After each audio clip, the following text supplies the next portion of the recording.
po tayong pasahero. May isa na po tayong pasahero dito. Ayan.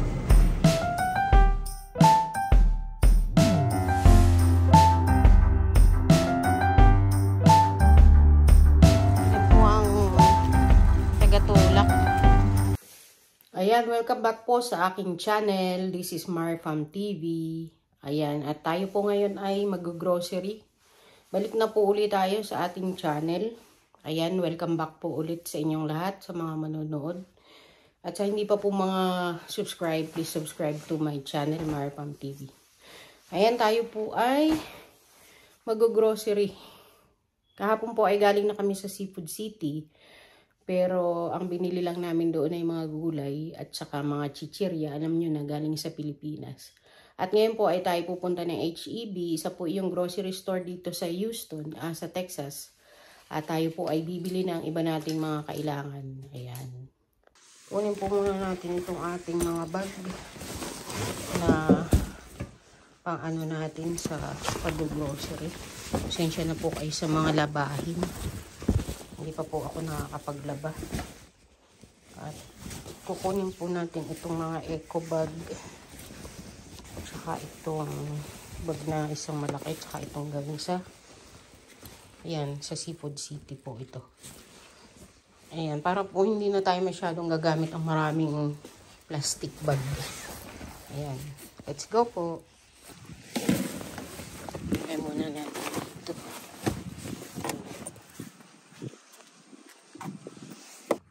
Meron na po tayong pasahero. May isa na po tayong pasahero dito. Ayan. Maganda po ang panahon ngayon. Kaya lang ngayon medyo malamig. Siyempre. Winter na. Ayan. Naigipot na alala ng ating pasahero. Na kailangan niya mag-seatbelt. Kadalasan po nalilimutan niya mag-seatbelt. Tara na po. Ayan. Dito po tayo pupunta. Ayan po kami nag-grocery.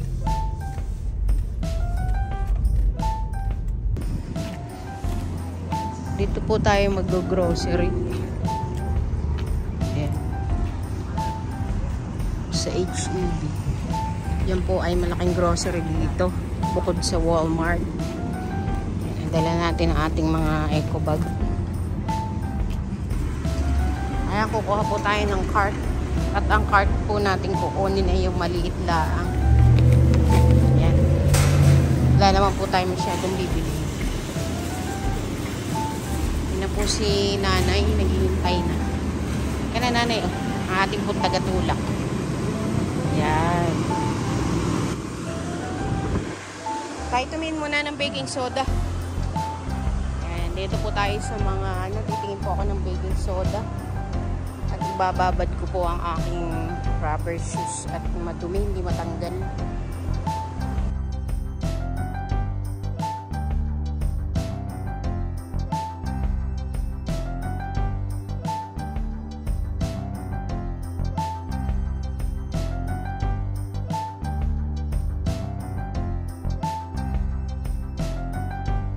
Maya, bibili tayo ng maliit na gatas dahil parang may gatas pa naman kami doon.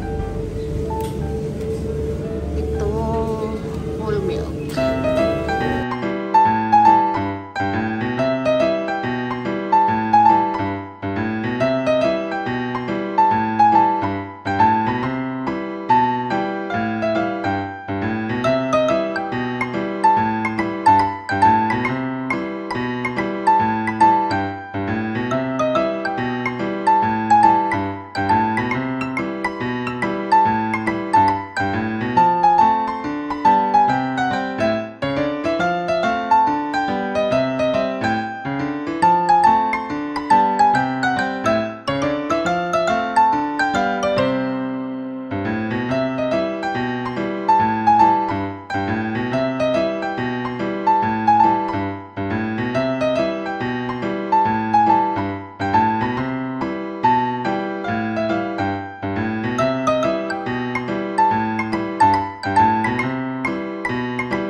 Ayan guys, at dito naman tayo sa fresh produce. Ito nga pala, nadaanan natin dito ang mga iba't ibang klaseng sushi. Ayan, meron din silang sushi dito, mga poke bowl, at iba't iba pang klaseng mga Japanese and Chinese food. Dito naman tayo sa mga fruits. Pero wala akong balak bumili ng fruits ngayon dahil nakabili na ako. Ito, ang gaganda nga pala ng mga bell pepper dito. Kaya lang napakamahal. Isang piraso, $1.28. Ayan, ito masarap ang bell pepper. Ayan naman ang mga apples and different kind of apples. May Fuji, may Gala, iba-iba. Andito na lahat. Ayan naman. Ayan, ang ganda ng Christmas tree nila. Ayan, mga cookies na napakatatamis. Ayan, at ito na nga tayo. Tayo ay magbabayad na. Punta na tayo sa cashier. At nadaanan na naman natin ang magagandang bulaklak. Ayan. Punta na tayo sa ating kahera. Medyo malaki talaga itong store na ito. Usually, ang mga store talaga dito sa Texas ay super store talaga. Super center. Ayan, hanapin na natin ang cashier. Ngayon tayo uuwi na.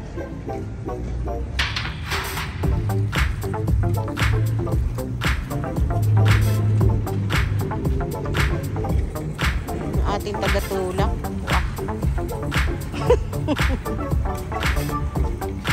Aba? Natakbo ka, hindi ka naman diyan sasagasaan. Yung kananay sa kabila.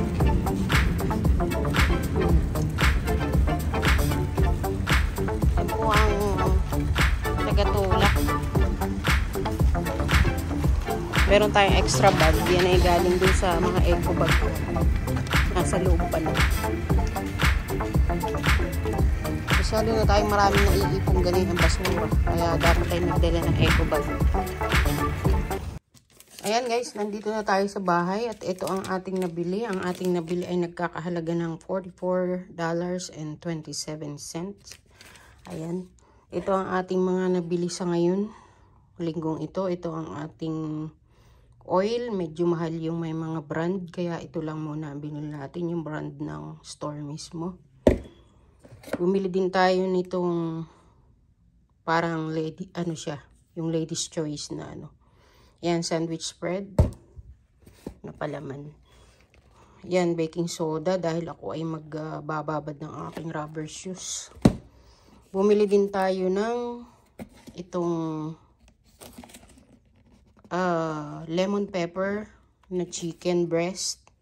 Chicken breast, yan, $5.49. Ayan, yan ang ating lunch ngayon dahil tinanghali na tayo. Hindi na tayo makakapagluto. At ito lang ang aking binibiling sugar. Hindi ako nabili ng white sugar. Hinahanap ko yung chicharon na binibili namin pero wala. Ito na din ang binili ko, yung brand din nila. At wala din yung brand na binibili kong organic bread na araw-araw naming ginagamit ni nanay for breakfast. Ito na lang ang aking binili. Organic din siya. Ayan. Organic din. Tapos, meron din tayong biniling maliit na gatas. Whole milk, fresh milk. At bumili tayo ng kandila ni nanay. Ayan. Pag siya nagro-rosaryo, meron din tayong bumili si nanay ng guava. Ayan. Mura lang naman yan, $2.98. Kamatis. Organic banana. Tapos, ay bumili tayo ng bagong dishwashing soap dahil parang hindi ko nagustuhan yung isang klase ng Dawn. Ayan, hindi niya natatanggal yung mga grease. At yan lang guys ang ating mga nabili ngayong araw na ito. Ayan ay gagamitin natin for the whole week. Tapos every week tayo nag-grocery guys ng mga basic needs natin. Ayan, at kung anong maisip na iulam, yun lang ang binibili din namin. Dahil malapit lang naman ang grocery. Ayan nga pala aming alagang aso. Hi! Say hi! King, hi! At yan lang po ang vlog natin sa ngayon, mini vlog sa ngayong araw na ito. Thank you for watching. Bye-bye. God bless po.